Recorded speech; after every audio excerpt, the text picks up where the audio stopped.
Like, I don't know if there's any complementary audiences, but I want you to be ideating on as I'm going through these examples is there are going to be numerous opportunities in numerous industries. So then the question becomes, how do I choose one?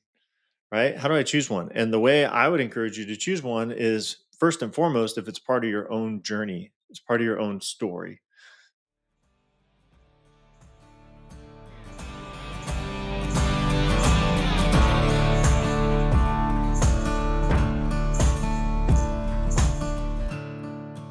You're listening to the Seven Figure Leap podcast. We're here to leverage rich relationships and smart strategies to take your business to the next level.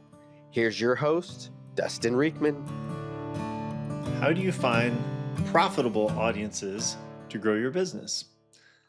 This is one of the key questions whenever you're going to use one of our strategies, which is to borrow other people's audiences to grow your impact and to grow your income. So, podcast guesting is, of course, one of my favorite ways to do this. And there are other forms of partnership marketing. But the thing is, they all depend on teaching to audiences. And what you teach is, of course, a key part of that. But just as important is who you teach it to.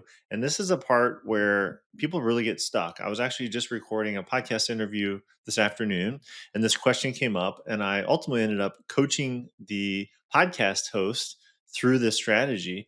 And I thought, you know what? I would love to record this for you for my own podcast. And I've got numerous examples that are going to make this very applicable for you. So, as we get into this, I want to take you back to the 80s and 90s. Yes, I'm a child of the 1900s. So I was growing up in the 80s and especially in the 90s as I was a teenager. Always on NBC in the afternoon when I got home from school was the Oprah Winfrey Show. I think a lot of people now probably realize, yeah, Oprah had like this daytime show, and now she's got a media empire and magazines and websites and all the things. I think she even has her own cable channel at this point. But the reason I bring that up is because it's actually a really good example of the strategy I'm going to teach you today and the framework that I'm going to walk you through so that you can have the Oprah effect for your own business. So, what is the Oprah effect? So, I'm going to tell you a few different celebrity brand names here. And I'm not going to tell you what they have in common, but you're probably going to guess based on how I'm setting this up. But Dr. Phil, Dr. Oz, Rachel Ray, Bob Green, Susie Orman, and it actually goes into a lot more modern names and celebrities that you would know as well with the current media properties and Oprah's favorite things and some of that. But the names I just rattled off, Dr. Phil, relationship expert, Dr. Oz, heart surgeon, now part of President Trump's, I don't know, administration, right? In the health and human services, Rachel Ray, chef, like celebrity chef, and has a whole cookware line. Susie Orman, personal finance author, big name in that space. Bob Green, one of the world's preeminent personal trainers in the fitness industry. So they're all very different people.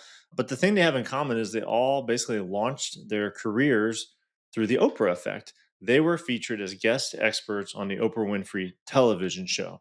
Right? Again, there's many more examples of this if you want to talk in more modern times and social media and website properties and other things. The Oprah effect continues on even today. But I think what's really interesting about these in particular is these folks came on to Oprah's television show and they were featured experts. And what did they do in those appearances? They stayed in their lane. They didn't try to be Oprah. They came and spoke about a very specific topic and borrowed Oprah's trust with her audience. And from that, we're able to launch, in many cases, 8, 9, probably 10-figure brands as a result. Like these are household names for many of us.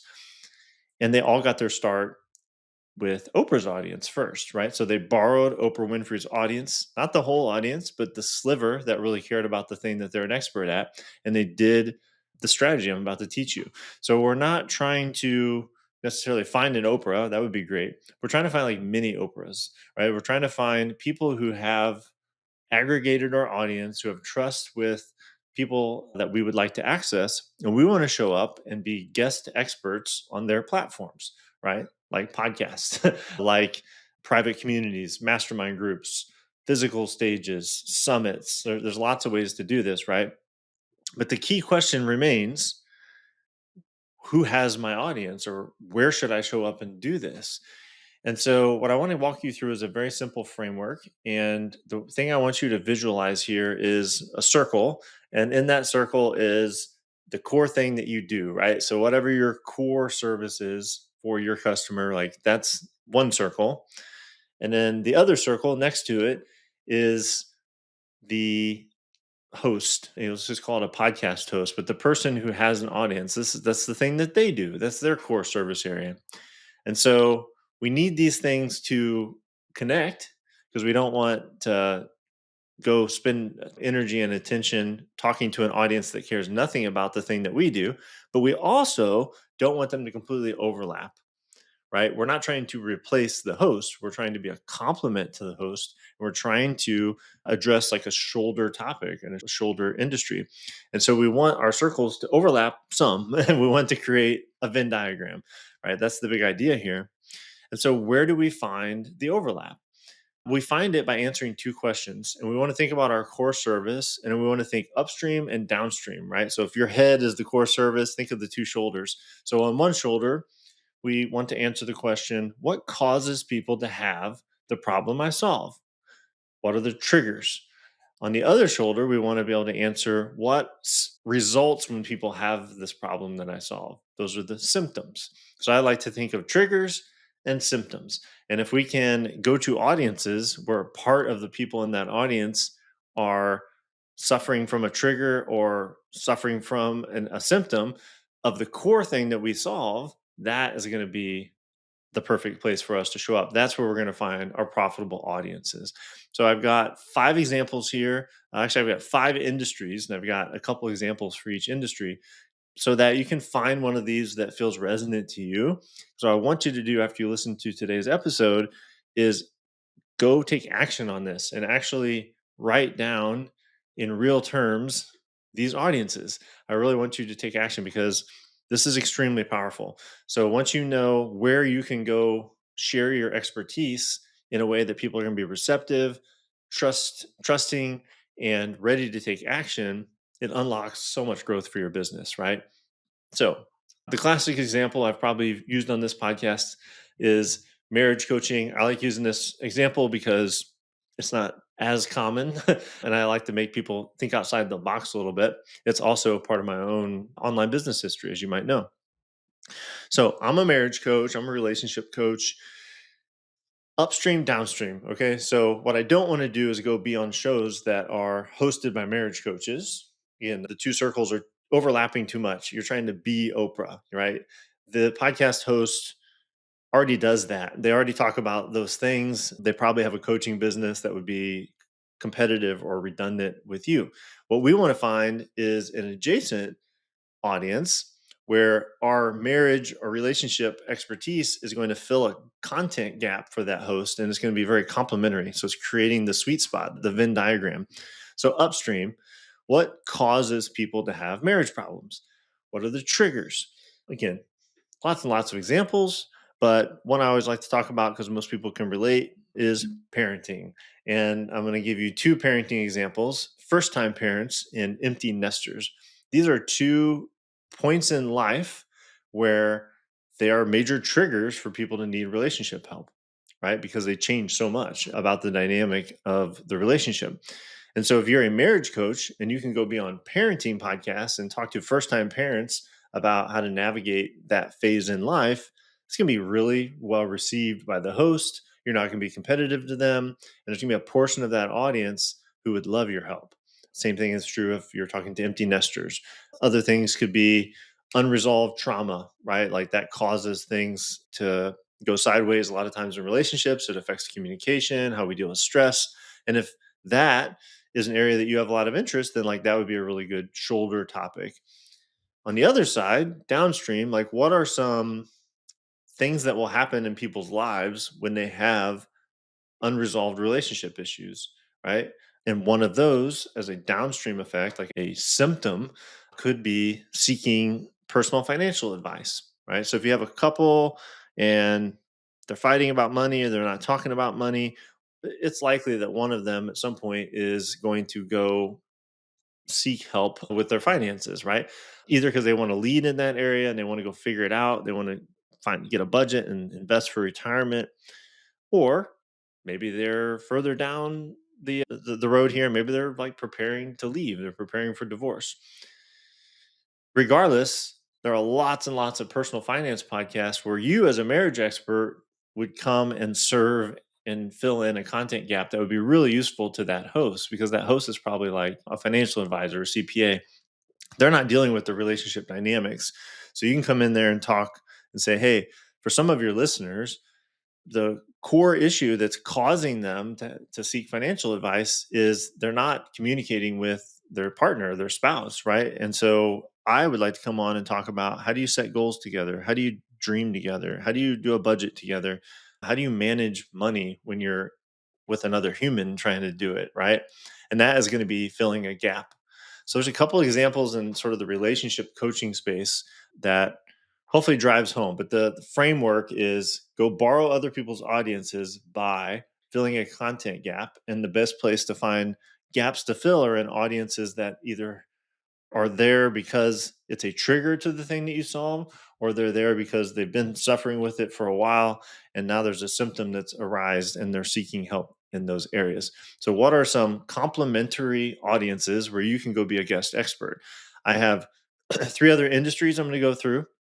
I'm going to give you three examples each. So lots of examples in this episode. And as I do that, what I imagine you're going to be thinking is there's actually a lot of options, right? And that's what I want you to be thinking, because that's the truth. So you may be initially stuck, like, I don't know if there's any who's my Oprah? Like, I don't know if there's any complimentary audiences. But I want you to be ideating on, as I'm going through these examples, is there are going to be numerous opportunities in numerous industries. So then the question becomes, how do I choose one? Right? How do I choose one? And the way I would encourage you to choose one is, first and foremost, if it's part of your own journey, it's part of your own story. So if you got into marriage coaching because you struggled when you guys had kids and it messed up the dynamic and you didn't want that for anyone else, that would be great, right? Or maybe the other thing would just be a personal interest. So maybe you're a marriage coach who happens to really geek out on investing and money, and like you already like personal finance, so it makes a ton of sense for you to go be in those rooms, those virtual rooms, and go to those podcasts and be the featured expert, because you actually like get it and you actually like those people, right? So there's a few different ways, but your personal experience and your personal interest are typically going to be the way to filter out and choose one of these. So let's go through some other examples. Let's say you are the finance consultant, right? We're going to flip the script here. So you do financial consulting.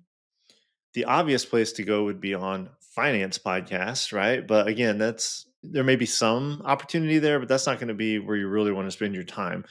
Where else could a finance consultant be featured as an expert that would be much more receptive?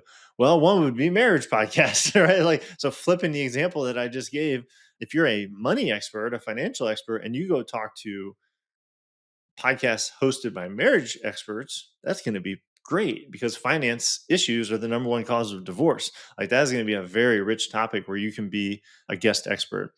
Another place a finance consultant could go speak is like young adult podcasts. 20 somethings need a lot of financial education. I have one of those. They really need it. So if you're a financial consultant, please go help the 20 somethings. But there's a lot of things you're navigating in that season of life, right? There's a lot of triggers that make you interested in learning about and seeking help from a financial consultant. And then there's a B2B application here, right? If you're a financial consultant, well, there's lots and lots of podcasts that cater to business owners and entrepreneurs.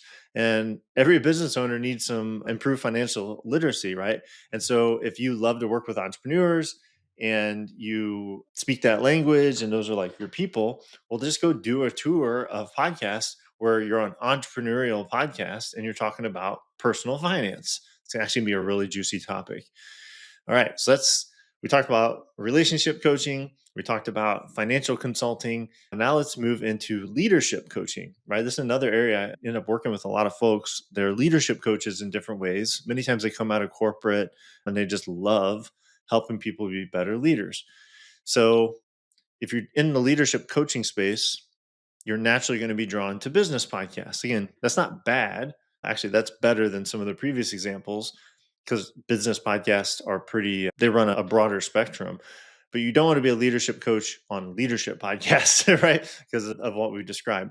But let's think outside the box a little bit. So, one great place to do leadership coaching is on parenting podcasts. I'm purposely kind of mixing these up as a metric or as a matrix because I want you to see all the different applications and how you can mix and match some of these ideas. But leadership coaching on a parenting podcast actually makes a lot of sense because parents need to be leaders in their home, and that could be a great market for you, right? One I really like is nonprofit podcasts. So we have this entire large sector of nonprofits, and there's a lot of great platforms, and there's people that cater to nonprofits, and they're very underserved when it comes to leadership. Like I serve on some nonprofits, my wife does as well. And so if you're a leadership coach and you specialize in serving nonprofits, that could be a really rich niche and a great place to be an expert and share your wisdom. Because nonprofit, by the way, doesn't mean they don't have money. They just don't show a profit. But that doesn't mean that they don't have a budget for things like leadership training. The other example I want to give for leadership coaching is healthcare practice owners. This is more that B2B application.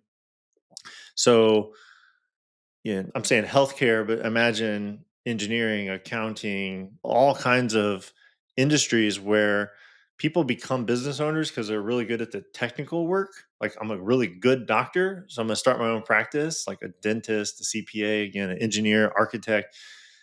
They are not trained in leadership. Like they don't really usually get soft skill training.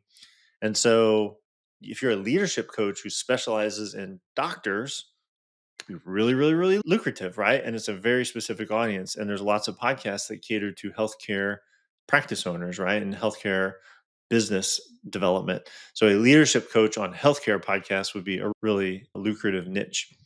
And then the final example for today's episode is a nutritionist, right? So you're maybe a registered dietitian. You're really smart when it comes to food and wellness and meal planning. Most of the time, a nutritionist would say, "I want to go be on a bunch of wellness podcasts, right? I want to talk to audiences who are tuned into wellness." Again, it's not bad on the surface, but much better would be a shoulder industry like entrepreneurs, right? So entrepreneurs are typically pretty obsessed with optimization, biohacking, energy, performance. And so if you're a nutritionist who loves the entrepreneurial audience, entrepreneurial community, entrepreneurial lifestyle, like that would be a really good place to go be a featured expert and find clients in that mix, right? Another place for nutritionists would be parenting. It's like I like to mix these up, but there's definitely a market there. So if you're a nutritionist and you love to work with the dynamic environment of families where you got like parents and different schedules and like kids with a bunch of different food allergies and gluten intolerances and all this stuff, like that could actually be a really juicy market for you. And if you became the resident nutrition expert for a parenting podcast, again, really rich content gap that you're filling. And the final one there would be a more of that B2B, a nutritionist who specializes and gets featured in corporate podcasts, right? So maybe like an HR podcast as an example, where they typically talk about things like employee benefits and packages and retention and recruitment. And you come on and you talk about the nutrition as a benefit, as an example, right? One of my our biggest clients at Fire Creek Snacks was a subscription box company, and they catered toward big tech companies, specifically like Apple, Facebook, Google. And so they had better for you snacks that were a subscription for the corporation, and they would ship them into the break rooms. And then when COVID happened, they shipped them into employees' houses.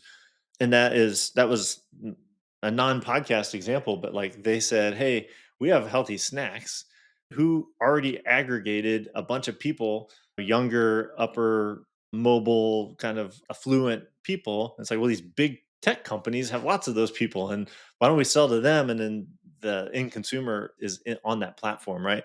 It's kind of the same idea for podcasting here.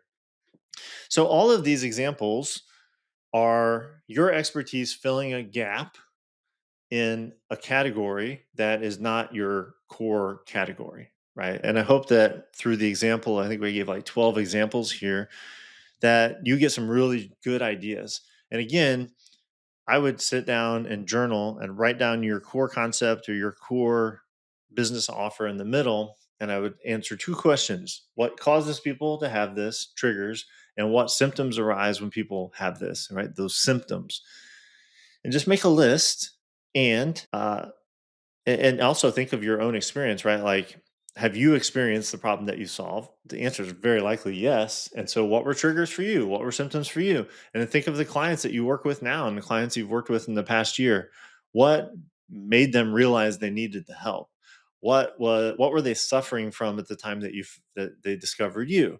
These are all going to be great places to find ideas, and you're going to end up with a list. I would say you should end up with 6 to 12 shoulder industries and topics where you can now go be on those as a featured guest expert. They'll be the Oprah, you'll be the Dr. Phil, right? Or Rachel Ray or Susie Orman, whatever whatever analogy you feel most comfortable with. They all have their quirks. But the point is you can be the guest expert on platforms in that adjacent shoulder industry. So I hope this has been really helpful. That's one of my favorite topics, is really getting you unstuck out of the mindset, the very limited mindset that there's no podcast that want to hear from me, right? Or I don't know why anyone would want to listen to me. Well, the reason they want to listen to you has nothing to do with your following, has very little to do with your past or your credentials or your income. It has everything to do with how you can fill a gap in the content that their audience desires. And this framework that we've talked about does that, right? That is precisely how you do it. So I hope today's been super helpful to help you identify a profitable audience that you can go teach and coach and ultimately profit by serving. That's what it's all about: going and serving and having a bigger impact, which will result in much better income for you and your business. So I'm Dustin Riekman. Thank you so much for tuning in today. If this is something you're excited about, you want to go deeper, this is literally step 2 of our 5-step framework that we work with people on. We call it the Podcast Profits Accelerator. The way that we help people is we do one-on-one calls with them for free, and we serve the heck out of them, give them a lot of value. And some of those people then say, you know what? I could really use your help, your support, the community you've created. And I want you to help me build this over 90 days and guarantee my success. But you don't have to do any of that. The key is you have a conversation with us and we help you strategize, help you identify the right market, the right opportunities, put together a plan that you can go execute yourself. Or if you want us to help you, of course, that's what we do as a business here at Seven Figure Leap. So just go to sevenfigureleap.com/call. That's all you got to do. It's a free conversation, and we'll be on the other side to help you profit through your expertise.